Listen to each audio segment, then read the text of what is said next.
Hello everyone, मैं ज्योति विद्या Paramount T services से hope आप सभी ठीक ठाक होंगे। आज की वीडियो बहुत ज़्यादा खास है उन लोगों के लिए जिन लोगों के माइंड में एक क्वेश्चन चलता रहता है कि अगर हम एम्बेसी में कनाडा इमिग्रेशन में फाइल लगा रहे हैं तो उसके लिए कितना फंड्स चाहिए, हमारी जो इनकम टैक्स रिटर्न है वो कितनी होनी चाहिए, प्लस अगर एम्बेसी हमारा फंड चेक करती है तो कैसी करती है। ये सारी चीज़ों पर बहुत ब्रीफ इंफॉर्मेशन होगी।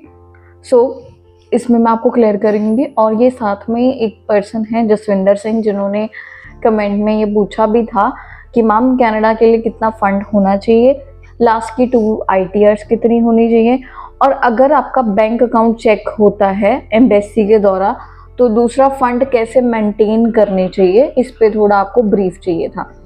ये फुल वीडियो ज़रूर सुनना। अगर आप फर्स्ट टाइम मेरे चैनल पे विजिट कर रहे हैं, मेरे चैनल को ज़रूर सब्सक्राइब कर लेना।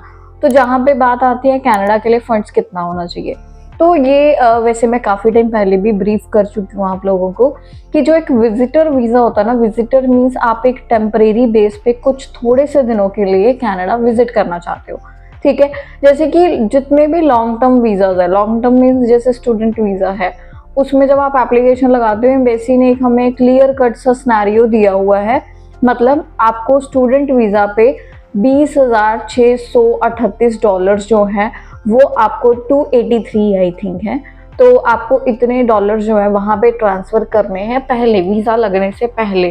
तो उन्होंने एक स्पेसिफिकेशन दे दिया हुआ है कि आपको 1 साल के लिए इतना जो फंड है चाहिए, but you are just going on 10 to 12 days only. आप लोग विजिटर के लिए जा रहे हो, उनकी कंट्री घूमने के लिए जा रहे हो, उसके लिए फंड्स का कोई स्पेसिफिकेशन दिया ही नहीं हुआ है, क्योंकि विजिटर वीज़ा का मतलब है पहले आपने एप्लीकेशन अपील करनी है। मतलब आपको पहले वीज़ा तो मिले तभी फंड्स का आपका होगा सोल्यूशन। आपको सबसे पहले वीज़ा के लिए रिक्वेस्ट करनी है।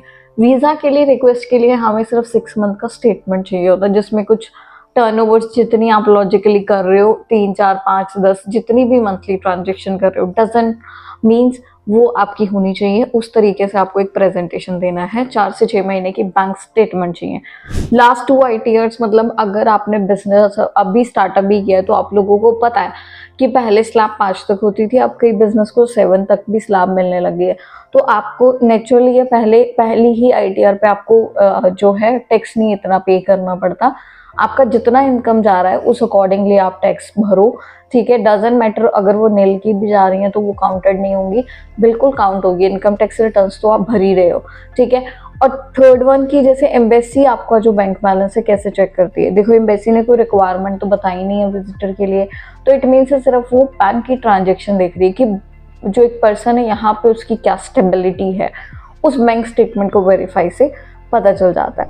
और मेक श्योर कई लोग क्या कर रहे हैं कि बैंक स्टेटमेंट्स एडिट करके एम्बेसी में भेज रहे हैं।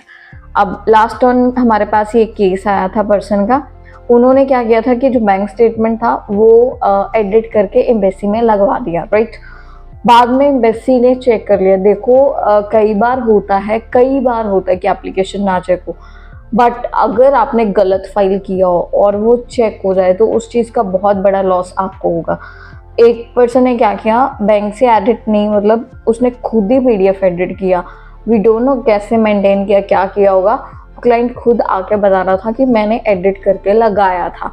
फिर उनका जब एप्लीकेशन लॉन्च हुआ, ये कहीं और का केस बता रही हूँ, एप्लीकेशन लॉन्च हुआ तो उनको लेटर आ गया कि आपका जो बैंक है वो हमें थोड़ा फ्रॉडेंटल सा लग रहा है, बट अगर वो आपके अकॉर्डिंग जेन्युइन है तो आप हमें उसका जस्टिफिकेशन दो, ठीक है। अब जस्टिफिकेशन कहाँ से होना था कि या तो उनको बैंक लिख के देता अपने लेटर हेड पे, ठीक है, या तो वो बैंक उनको ऑनलाइन ID पासवर्ड वगैरह सब कुछ ब्रीफिंग में सेंड करना पड़ता। बट उस पर्सन ने एडिट किया था तो वो कैसे भेज देता, तो उन्होंने जस्टिफिकेशन नहीं दिया, नेग्लेक्ट कर दिया। फिर वही 10 दिन बाद 12वें दिन आई थिंक उनका जो है 5 years का बैन लग के आ गया। तो आपको ये चीज़ें नहीं करनी है। देखो बैंक मैटर ही नहीं करता तो आपको क्या पड़ी है उसमें एडिट करने के लिए। अगर इनकम टैक्स रिटर्न 4 लाख की जा रही हो 4 लाख दिखाओ, 3 लाख की जा रही है तो 3 लाख शो करो। डोंट वरी, आप परमानेंट रेजिडेंट यहाँ या वहाँ पे इन्वेस्टमेंट वीज़ा नहीं आप लोग अप्रोच कर रहे हो, ये चीज़ माइंड में रखो, ठीक है। और वो भी उन्हीं को मिलेगी जिनका एक जेन्युइन स्टेटस होगा। तो इस वजह से ये जो लिटिल बिट आप लोग करते हो इधर उधर हेरा फेरी, वो करनी बंद कर दो। डॉक्यूमेंट्स को जो है वैसे ही प्रेजेंट करो, ठीक है। बैंक में आप देखो, आप मानोगे नहीं, हमारे पास अगर आप हमारी ऑल ओवर वीडियोस देख रहे हो ना, उसमें 90,000 पे भी वीजा आया, 45,000 पे आया, 27,000 पे, 30,000 पे।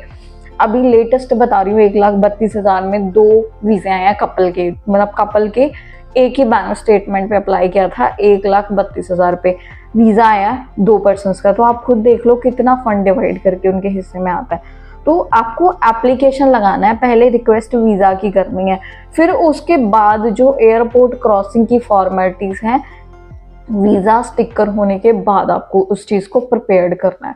तो कुछ भी गलत मत लगाओ, ना ही कोई चीज एडिट करके लगाओ, स्पेशली बैंक और इनकम टैक्स रिटर्न्स, इन 2 चीजों से पंगा तो बिल्कुल मत लेना, नहीं तो 5 सालों के लिए बैन नेचुरली होंगे आप।